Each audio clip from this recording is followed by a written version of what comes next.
수많은 이야기를 간직한 채 끝없이 펼쳐져 있는 중앙아시아의 대초원.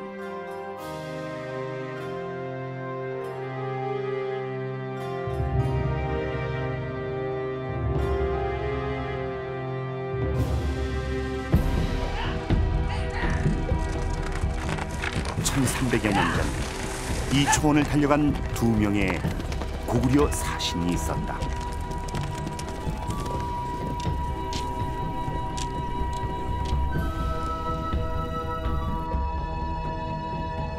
이들은 과연 연개소문의 밀사였나?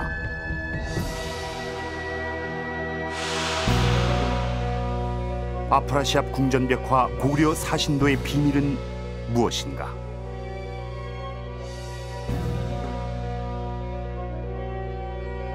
역사 스페셜.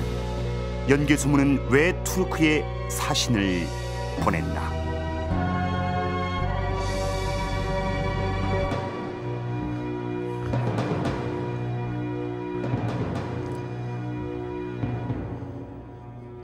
여러분께서는 투르크라는 민족에 대해서 알고 계십니까? 투르크는 우리 역사에서는 돌궐이라는 이름으로 등장을 하는 북방의 유목민족입니다. 돌궐. 한때 유라시아 북부 초원을 장악하면서 거대 유목제국을 건설하기로 했던 이 돌궐은 이후 셀주크 투르크, 오스만 투르크 등으로 이름을 바꿔가며 서쪽으로 나아가 지금의 터키 땅에 정착해서 살고 있습니다. 그런데 우리 한반도로부터 수천 킬로미터 떨어진 곳에 살고 있는 그들이 역사적으로 우리와 가까운 사이였다고 합니다. 특히 고구려와는 대단히 긴밀한 관계를 유지했다고 하는데요. 역사 스페셜. 오늘은 고구려와 돌궐 간의 1300년 된 미스터리를 풀어보겠습니다.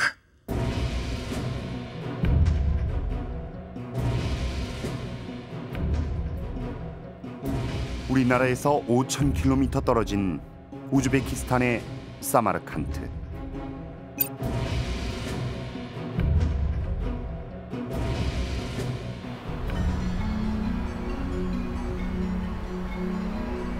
한때 구소련에 속해 있던 이곳은 중앙아시아 특유의 이국적 풍치가 가득한 곳이다.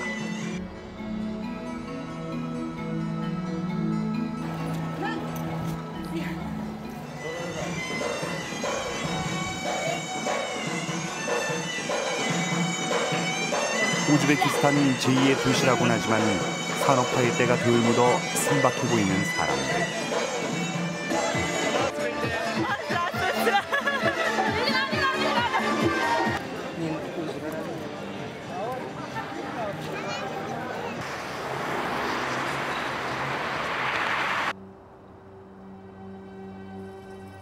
하지만 이들은 14세기 중앙아시아를 제패해 대제국을 세웠던 티무르 칸의 후예들이다.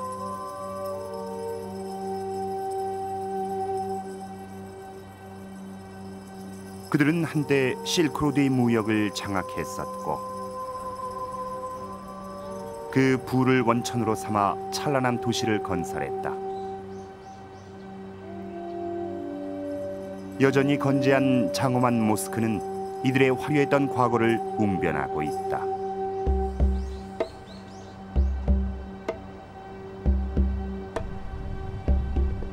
그런데 우리 역사와 별 상관없어 보이는 이 도시에 우리 민족의 발자취가 남겨져 있다.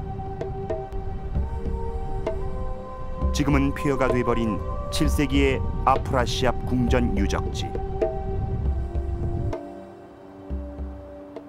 이 유적은 1965년부터 10년에 걸쳐 발굴됐다. 유물들이 소장된 현지의 박물관.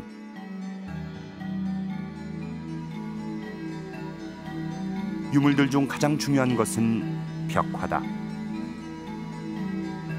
벽화에 새겨진 당시의 명문으로 이 유적이 7세기 중엽 바르후만 왕시대의 것으로 밝혀졌다. 벽화는 보존 처리 미숙으로 많은 부분이 훼손돼 원형을 알기 힘들다. 그런데 놀랍게도 이 고대의 벽화에 한국에서 온 사신들이 그려져 있다. 벽화의 한쪽에 묘사된 고구려 사신도다. 이들이 머나먼 사마르칸트의 벽화에 남아있는 이유는 무엇일까?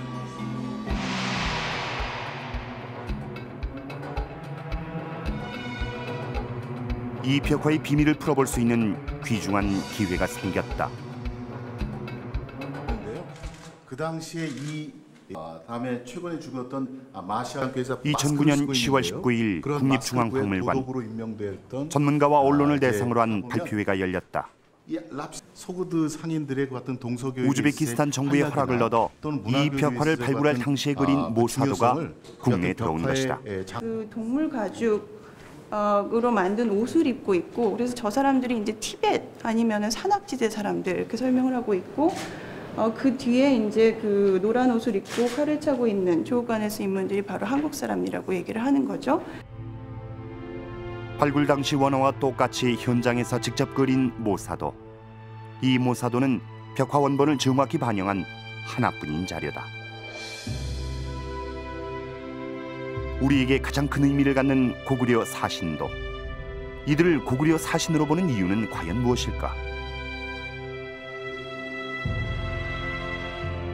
첫 번째 증거는 이들이 찬 칼이다. 검의 맨 윗부분을 고리 모양처럼 만든 환두대도는 국내 여러 고군에서 발굴되는 우리 민족 고유의 칼이다. 또한 밝은 갈색의 얼굴과 낮은 코, 몽골연의 특징을 갖는 용모도 또 다른 증거다.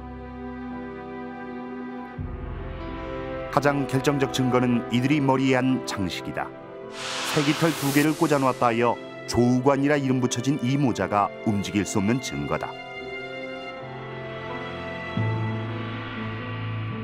실크로드 미술의 정화인 둔왕석굴.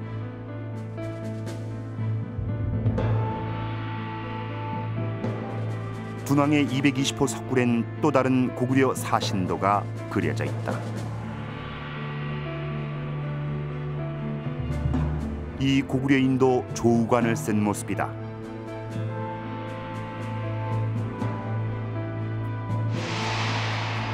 조우관이라 불리는 이 모자는 고구려 사신의 상징으로 각종 문헌과 기록에 남아 있다.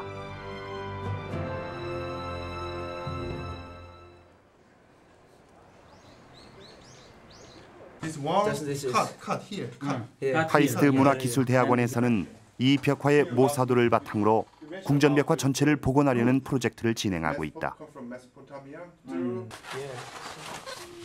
중동 각지에서 온 전문가들의 자문을 거쳐 7세기 중엽의 아프라시압 궁전을 디지털 기술로 재현하려는 야심찬 계획이다.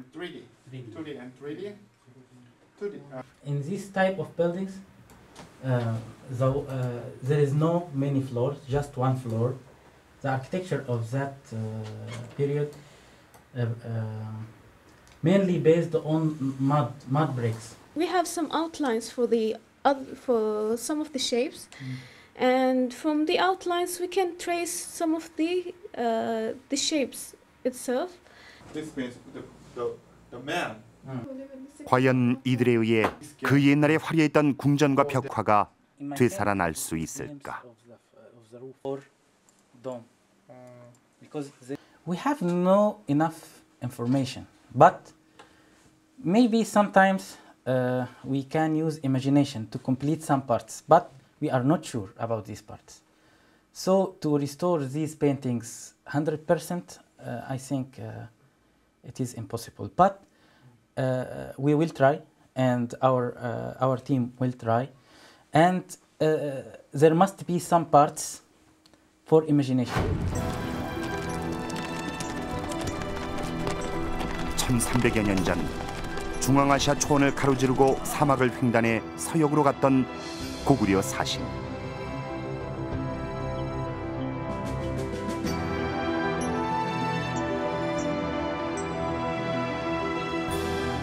5,000km의 여정 끝에 이들은 마침내 사마르칸트에 도착했을 것이다.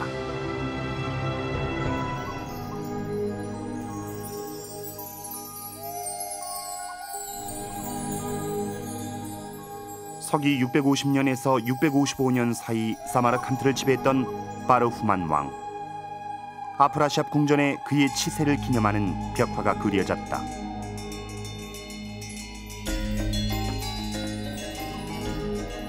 고구려 사신들이 그려진 서벽은 궁전의 중앙에 위치해 가장 중요한 것이다. 남아있는 모사도와 학자들의 가사를 바탕으로 재현된 벽화의 모습이다.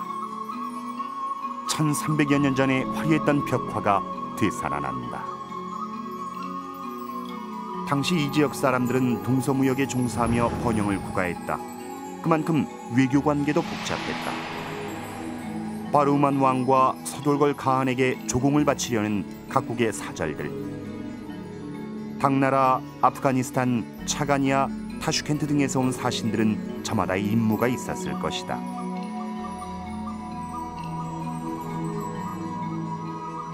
이 국제 외교의 장에 고구려 사신이 참석했다. 그들은 무엇 때문에 이곳까지 와야 했을까?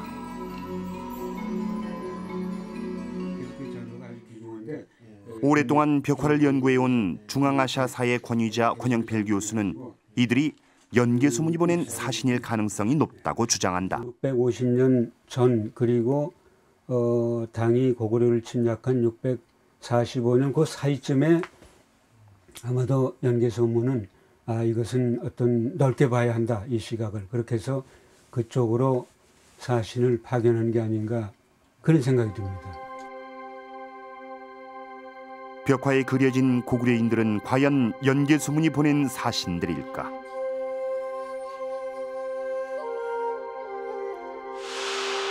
이들은 무슨 임무를 띠고 이 머나먼 곳에 왔을까? 또한 서돌골의 가한이 이 벽화에 그려진 이유는 무엇일까?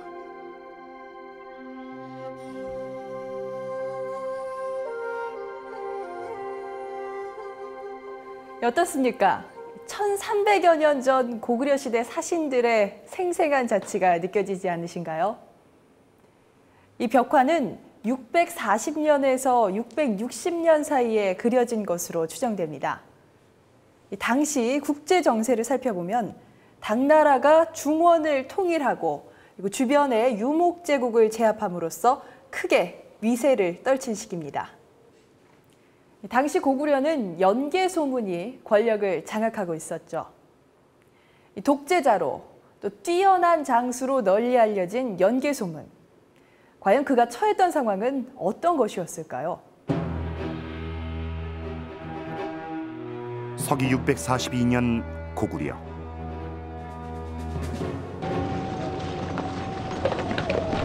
연개소문이 고구려 정계에 피바람을 일으키며 전면에 등장한다.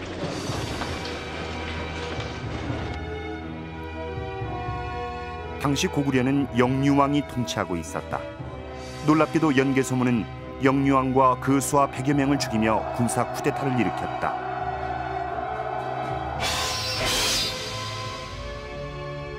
기록에 의하면 연개소문은 영유왕을 시해한 후 시신을 토막내 구덩이에 던져 넣었다고 한다.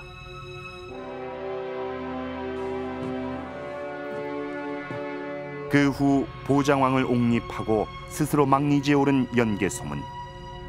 어째서 그는 이런 선택을 한 것일까? 대외적으로는 당나라 세력이 동으로 팽창해 올라오니까 거기에 대응해서 여기에 대한 강경하게 이제 그것을 대응하려는 세력하고 되도록이면 온건하게 유화적으로 대하려는 세력 사이에 이제 노선의 차이가 나타납니다. 이런 그 대내외적인 그 모순과 갈등이 함께 결합된 형태에서 폭발했던 것이 연개소문의 쿠데타라고 볼 수 있습니다. 당시 영유왕은 대당 온건파였다. 당나라도 처음엔 고구려에 대해 유화 정책을 폈기 때문이었다. 당고조 이연은 고구려 수나라 전쟁에서 발생한 전쟁 포로를 교환하자고 하며 고구려의 유화 제스처를 취했다. 고구려도 이에 화답해 10,000명에 달하는 포로를 돌려보낸다. 그러나 이런 화해 무드는 오래가지 않았다. 당고조에 이어 황제에 등극한 당태종 이세민은 내치가 안정되자 고구려를 비롯한 북방의 유목민족 국가에 대한 침략을 준비한다.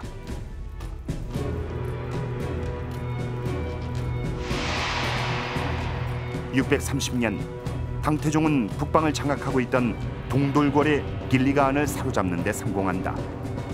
북방 유목 세력들이 당에게 완전히 제압됐다는 것이 고구려에게는 굉장한 손실이었다는 것이 확실해지는 겁니다. 그런데 영유왕은 당태종의 길리가한 산포를 축하하며 고구려의 봉역도를 당에 바친다.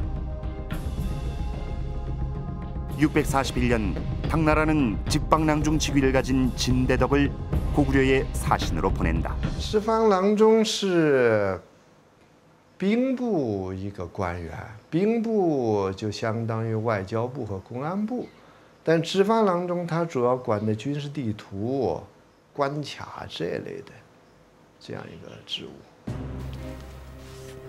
그는 사신으로 와서 고구려 산천 곳곳을 유람했다고 한다. 군사 지도를 작성하기 위한 일이었을 것이다.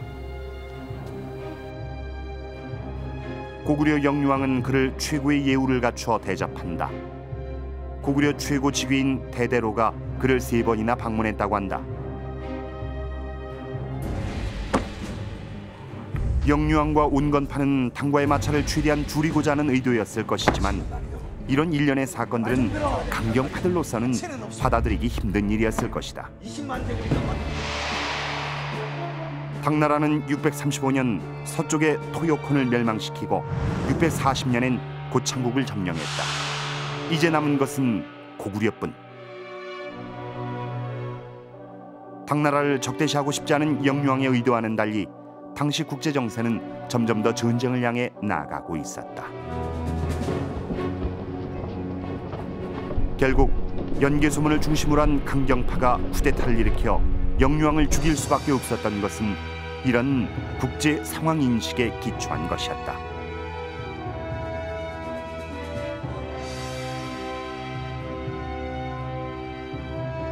마침내 고구려의 정권을 장악하게 된 연개소문은 필생의 라이벌 당태종과 정면으로 대결하게 된다. 고구려의 연개소문과 당나라의 태종은 서로 양립할 수 없는 존재였습니다. 중국의 민간 설화나 경극에서는 연개소문이 중국 내륙 깊숙한 곳까지 당태종을 추격해와서 생명을 위협했다고 전합니다. 중국 전체의 역사에서 가장 위대한 황제로 추앙을 받는 당태종, 그리고 그런 그를 벌벌 떨게 만들었던 연개소문. 이 두 영웅은 서로를 죽이지 않고는 살 수 없는 동아시아 최대의 라이벌이었습니다. 양쯔강 북쪽 장수성의 바오타현. 이곳에 옛날부터 전해오는 전설이 있다. 당나라식의 유물인 이 탑은 문화재로 지정돼 있다. 탑의 이름은 몽롱탑. 이 탑은 본래 우물 위에 만든 것이라고 한다. 촌장의 안내로 내부를 볼 수 있었다. 这个孟浪宝台井就在这个地下，上面已经被封死了。在这个没维修之前的时候，这个地方有这么一点点这个洞，啊，后来嘛，这个从1998年已经把这个孟浪台已经修好了。 전설에 따르면 연개소문에 쫓기던 당태종이 이 우물에 숨었는데 몽롱하게 잘 보이지 않았기 때문에 발각되지 않고 목숨을 구했다 한다. 东辽国家的这个首领叫盖叔文，他要向我发动进征，就是进军我们中原地区。到了中原以后呢，就在东海、沿海一带啊，在较劲，在较劲的这过程当中，就是有唐王李世民，就是被这个敌军呢盖叔文追赶过来了。一走到我们这个地方有一口口井，他急忙就跳到口井底下。 在上面的时候蜘蛛啊，有多少个蜘蛛就结成网，把它封死了。后来盖叔文呢走到这个地方，他在这个书叫，他不是在地平里看的，是在马上看的，叫走马看花。一看到这个蜘蛛网啊，统统结好了，还没有被破坏。后来他就走到了。最后的时候呢，他走到了以后呢，这个唐王李世民呢就得救了。得救回朝以后呢，就在这个地方建了一座宝塔，叫朦胧塔。 사서에 기록된 것은 아니지만 이 지역 사람들은 실제로 연개소문이 이곳까지 왔다고 믿고 있다.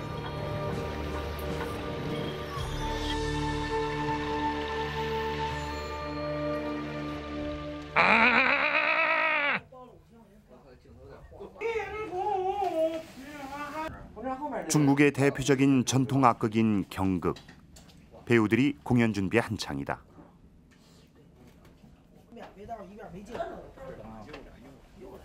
1937년에 창립된 펑리 경극단은 연간 수백 회의 공연을 하고 있는 유명 경극단이다.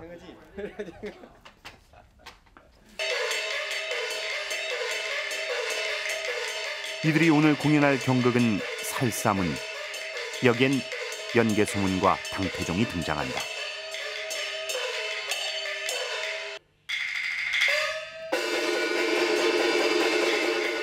이 경극에서 연개소문은 개소문이란 이름의 요나라 장수로 그려진다. 험상궂은 인상의 개소문은 당을 침략해 당태종을 성에 몰아넣는다.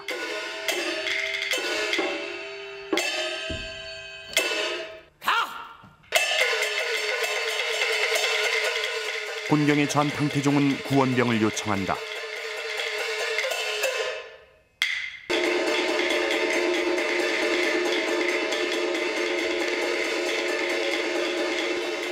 당나라 장수 진회욱은 개소문과 격렬한 전투를 벌여 마침내 그를 물리치고 당태종을 구하게 됩니다.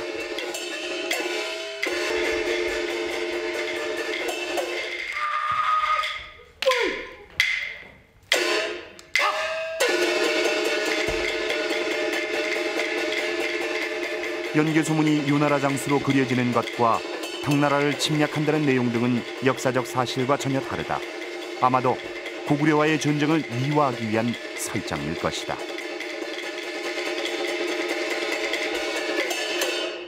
他是唐朝，唐朝呢，那边辽邦这帮啊，经常去进犯，应该说是他的侵略，所以这个咱们是砥砺，说用现代话叫抵御侵略者吧，啊，这样发生了这种冲突和战争。那当然，我们从京剧的表现艺术来说，当然以这个唐太宗啊。这个李世民和这个谁秦怀玉啊，包括罗通，他们是以正面角色出现，而这个盖苏文呢，那就以反派角色出现的。 비록 부정적인 인물로 그려지긴 하지만 중국인들에게 연개소문은 당태종을 궁지에 몰아넣을 정도로 무예가 뛰어난 이민족의 장수로 각인돼 있다.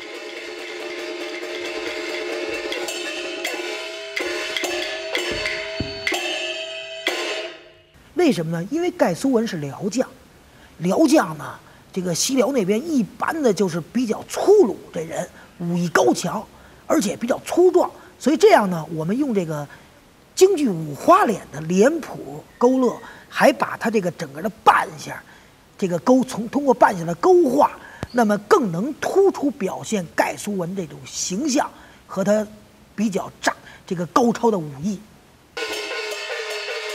살아서 결코 연개소문을 이기지 못한 당태종은 이렇게 작품 속에서도 연개소문으로부터 쫓기고 있는 것이다. 이 둘은 실제 역사 속에선 어떤 관계였을까? 당태종은 당을 세운 고조 이연의 둘째 아들로 지략과 무예가 뛰어난 인물이었다. 그러나 아버지 당고조로부터 후계자로 인정받지 못하자 형제와 조카들을 모두 죽이고 스스로 황제에 오른다.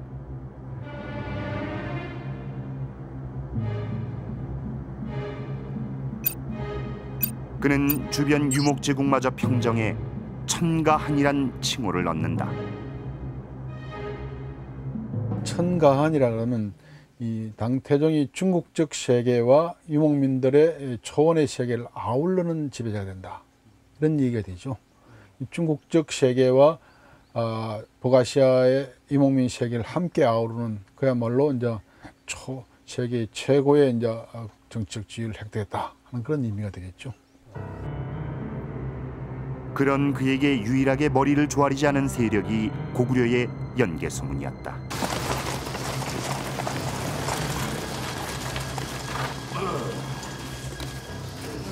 기록에 따르면 연개소문은 신하를 엎드리게 해 등을 밟고 말을 오르내렸다고 한다. 아나무인의 태도와 포악한 성품의 소유자로 묘사된 연개소문.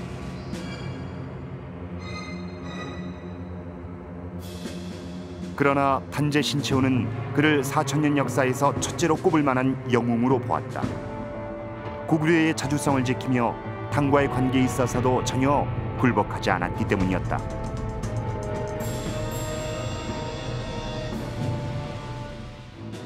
(642년) 연개소문이 쿠데타로 집권하자 당태종은 연개소문이 폐륜을 저질렀다며 이를 고구려 침공의 구실로 삼는다. 고구려 왕 무는 사신과 조공을 그치지 않았는데 흉악한 신하가 살해했다. 짐의 슬픔이 매우 크고 잊을 수가 없다. 나는 병사를 일으키라는 말을 참을 수가 없노라. 심량 명분을 내세운 것도 사실 당태종 개인으로서는 자기 스스로에게 스스로 침을 뱉는, 스스로가 도덕적으로 깨끗하지 못한 사람인데, 그런 것들은 제 대명분이기 때문에 당태종이가 그런 말을 할 수 있느냐 없느냐 보다도 백성들에게 고당 전쟁이 이제 정의로운 전쟁이다라는 걸 과시하기 위한 것일 뿐입니다. 실제로 연개소문에 등장한 무관하게 당시 국제 질서로 봤을 때는 중화제국의 팽창, 그것을 억제하려는 고구려 북방 세력의 대결, 이것은 필연적이었다고 할 수 있습니다.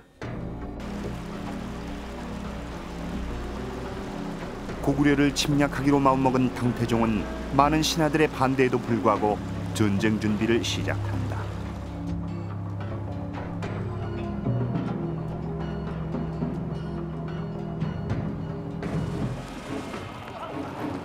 연개소문이 쿠데타로 권력을 장악한 직후 전운이 감돌기 시작한 고구려에 한 신라인이 찾아온다. 그는 바로 김춘추. 당시 동아시아를 휘감은 치열한 외교전의 시작이었다. 김춘추가 고구려를 찾은 이유는 군사동맹을 체결하기 위함이었다. 당시 백제의 의자왕은 신라의 대야성을 공격해 김춘추의 사위와 딸을 죽인다. 계속되는 백제의 침공으로 신라는 국가 안보에 심각한 문제가 생긴다.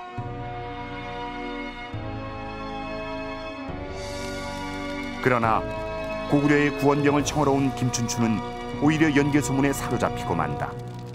고구려는 신라와의 동맹을 거부한다.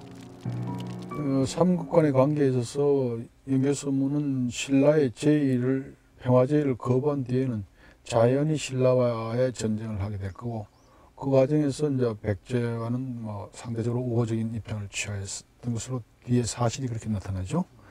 북아시아 쪽에서는 돌거리나 소련타나 여타 유목민 국가로서 당과 대결하는데 동맹 세력이 될 수 있는 나라들을 꾸준히 접촉하고 자기 편에 끌어들이려고 노력했죠. 사실 당시의 국제 상황으로 보았을 때 당나라에 대한 진정한 위협은 북방 유목민들이었다. 비록 당나라가 군사적으로 이들을 제압했다고는 하나 완전히 정복한 상태는 아니었다. 특히 돌고래 한 부족인 서련타는 고구려의 주요한 동맹 세력이었다.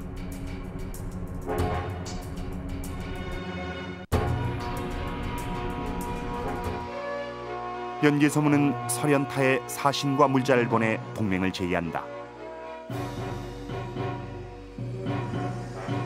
전쟁 준비에 박차를 가하고 있는 당나라. 북방 민족과 동맹을 모색한 고구려.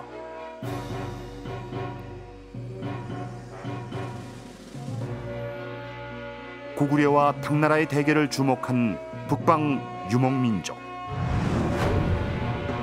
이 복잡한 대결 구도 속에서 동아시아는 요동치고 있었다.